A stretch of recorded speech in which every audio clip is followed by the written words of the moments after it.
नमस्कार, morning news India में आपका स्वागत है और मैं हूं आपके साथ विनीत। राजस्थान के जोधपुर में हुई अनीता चौधरी की निर्मम हत्या से जोधपुर सहित पूरे प्रदेश में आक्रोश का माहौल है। परिजनों पर दुखों का पहाड़ टूट पड़ा है। इस गमगीन माहौल में परिजन न्याय के लिए लगातार धरना दे रहे हैं, लेकिन 12 दिन बाद भी न्याय के इंतजार में अनीता चौधरी की बॉडी के 6 टुकड़ों का पोस्टमार्टम नहीं हो पाया है। इसके साथ ही अब कई चौंकाने वाले खुलासे भी हो रहे हैं। ये खुलासे आपको सोचने पर मजबूर कर देंगे। इसके साथ ही हर किसी के मन में कई सवाल भी जिंदा हैं, जिसका इंतजार ही खत्म नहीं हो रहा। यह हत्याकांड जितना आसान लग रहा है उतना आसान है नहीं, उतना ही उलझा हुआ है। तो चलिए इस पूरे मामले को विस्तार से समझते हैं। अनीता चौधरी जोधपुर के सरदारपुरा इलाके में ब्यूटी पार्लर चलाती थी। 26 अक्टूबर की दोपहर वह अपने ब्यूटी पार्लर को बंद कर एक रिक्शा में बैठकर गंगाना इलाके के लिए निकली थी। इसके बाद से उसका फोन बंद हो गया। पति ने एक दिन बाद 27 अक्टूबर को सरदारपुरा थाने में गुमशुदगी दर्ज करवाई थी। सीसीटीवी कैमरों की फुटेज और लोकेशन के आधार पर पुलिस ने आरोपी गुलामुद्दीन की पत्नी आबिदा को हिरासत में लेकर पूछताछ की तो हत्या के मामले का खुलासा हुआ। 30 अक्टूबर की रात पुलिस को गुलामुद्दीन के घर के पास 10 फीट गहरे गड्ढे में 6 टुकड़ों में एक बोरे में भरी अनीता चौधरी की लाश मिली थी। इसके बाद से ही जोधपुर में आक्रोश का माहौल बना हुआ है। ब्यूटिशियन के मर्डर के 12 दिन बाद भी उसके शव का अंतिम संस्कार नहीं हो सका है। परिवार 1 करोड़ रुपए का मुआवजा और सरकारी नौकरी की मांग के साथ ही सीबीआई जांच की भी मांग को लेकर धरना दे रहा है। इस मामले को लेकर हनुमान बेनीवाल ने भी परिजनों से मिलकर न्याय की मांग की है और न्याय नहीं मिलने तक धरना जारी रखने की बात कही है। दरअसल गुलामुद्दीन की दुकान और अनीता चौधरी का ब्यूटी पार्लर आमने सामने है। करीब 25 साल से वह लोग दुकान चला रहे हैं।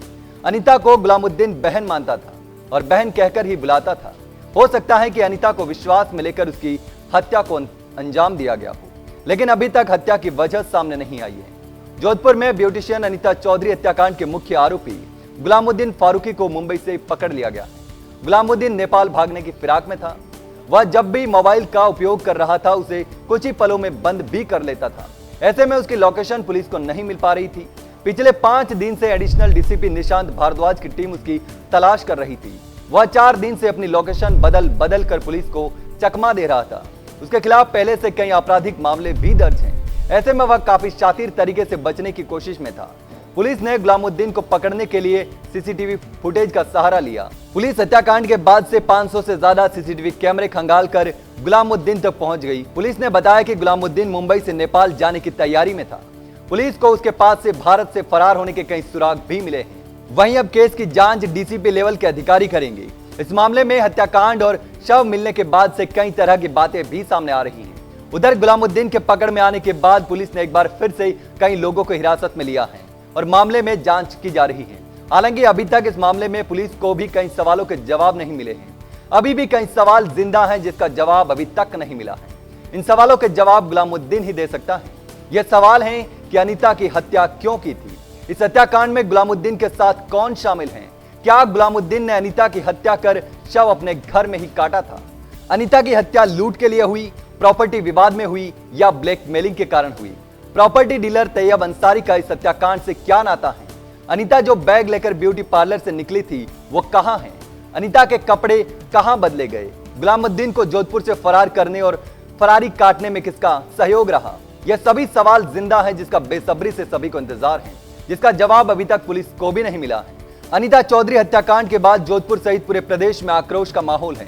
परिजन 12 दिन से धरने पर बैठे हैं। वो न्याय की मांग कर रहे हैं। हालांकि आरोपी को गिरफ्तार कर लिया गया है।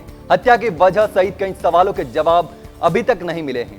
इसके सवाल गुलामुद्दीन ही दे सकता है। फिलहाल के लिए इतना ही इस मामले में। जैसे ही कोई खुलासा होगा मॉर्निंग न्यूज इंडिया पर आपको देखने को मिल जाएगा। फिलहाल के लिए धन्यवाद। ऐसे ही और वीडियोस देखने के लिए सब्सक्राइब करें मॉर्निंग न्यूज इंडिया को और जुड़े रहिए हमारे साथ।